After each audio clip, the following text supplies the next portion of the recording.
Hey guys, welcome back to the hunting grounds.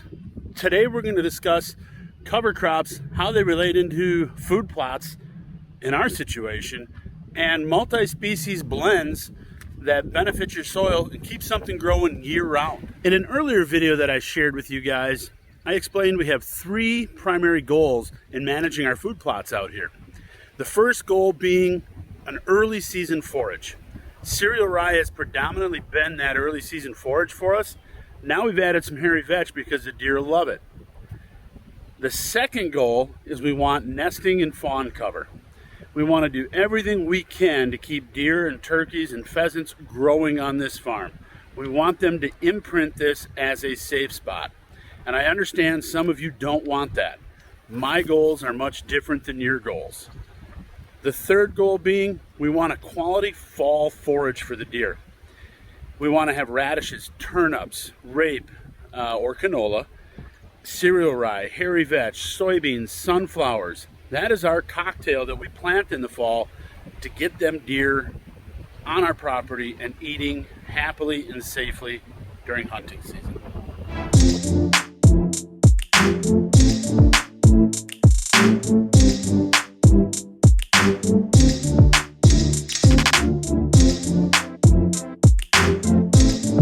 So what is it in our blend of species that we use?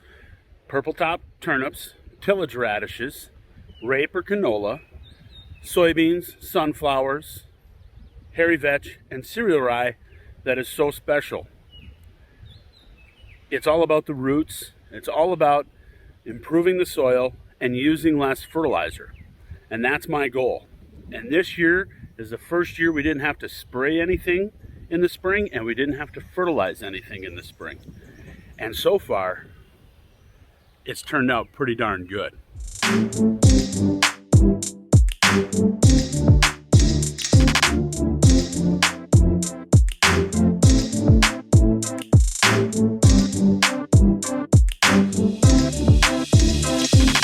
Now behind me, you can see one of our success stories. And honestly, this is translated into every food plot we've got. We've got some cereal rye growing here, and we're the end of May, and this is already starting to head out. We're probably 2 weeks ahead of schedule in our growing season. And then also in there, you'll see some hairy vetch. And hairy vetch is a great companion to the cereal rye. You're gonna ask me, how does a cereal rye, how does a hairy vetch, how does a turnips or brassicas, how do they improve the fertility of my soil? Cereal rye will put roots down feet. We're talking maybe 10 to 15 feet. And if there's any phosphorus or potassium down there, they pull that to the surface in their plant material. And then as they decompose, they leave that sit on top of the soil. The hairy vetch, much like clover, is a huge fixer of nitrogen through root nodules. Clover, hairy vetch, soybeans, they're all known as a legume. And what they do is they take atmospheric nitrogen out of the air we breathe through the plants and fix it through the plant's leaves and fix it through nodules in the root profile into the soil, leaving nitrogen behind in excess of what they need to make themselves grow.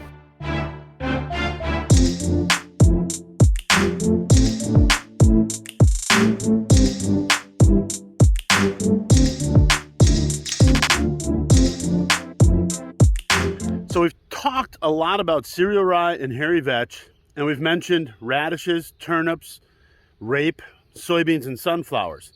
Now, how do they all fit in? Let's start with the sunflowers. We plant them in the fall. Deer love the growing point on the sunflowers.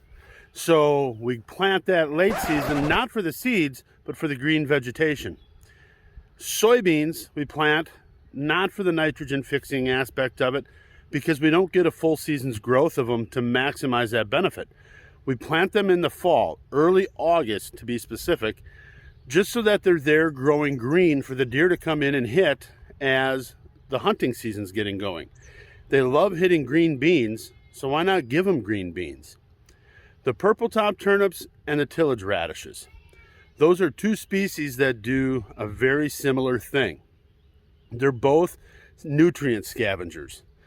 We always call cereal rye a nutrient scavenger as well, because of what it does with its root system. The turnips and the radishes scavenge whatever's left of nitrogen in the ground, and you can give it some supplemental nitrogen if you want. I'm hoping we don't have to. But it's there to find all of that nitrogen left in the soil, scavenge it, store it, and leave it there for the spring for the next crop to take up as the tillage radish and the purple top turnip decay. So as we look at our plots, we're looking for that whole system. Why no corn? Why no soybeans? Because if you look behind me, we've got fields upon fields upon fields of corn and soybeans in the area. And when they're harvested, I want something that's green for the deer to hammer. And you can see in the back right here, there is a strip of corn that we have planted. There's a road over there. This strip of corn acts as our sight block, so the deer can't see what's going on back there. Gives them a little more comfort hitting on this food plot back here. If corn and soybeans are still standing, deer are going to be in it. I get that. Deer want to target some of that. I get that. But deer also want the green forage. They want to come into the clover. They want to come into the turnips. They eat the greens and the tops off the radishes, the turnips, the rape. It's amazing how they hammer it in the fall. So that is why we're doing what we're doing, being different than the crops growing around us.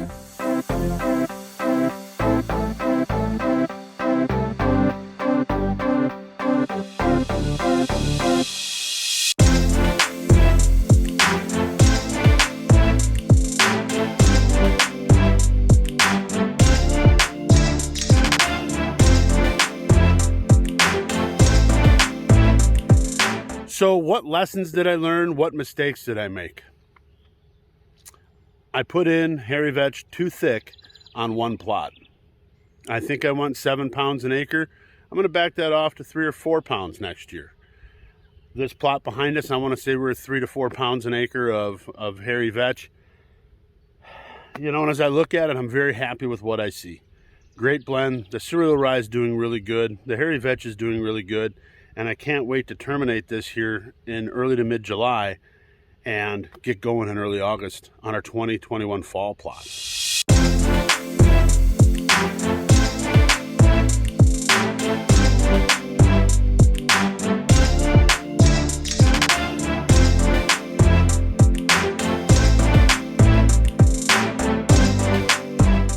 Thank you for taking the time to watch this video.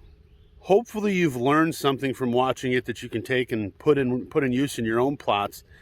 And if anything confused you or anything didn't make sense, please let me know.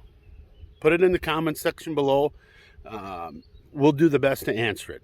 If there's anything else you guys want to see in a video about this kind of a system or about food plots in general, let me know. We'll try to do something. But I don't think I'm going to be tilling food plots anymore unless I absolutely have to do something to level out the soil, get rid of any potholes or coyote dens or woodchuck dens. I don't see us tilling our soil anymore. But hopefully you guys can put something together and have yourselves a good fall hunting season.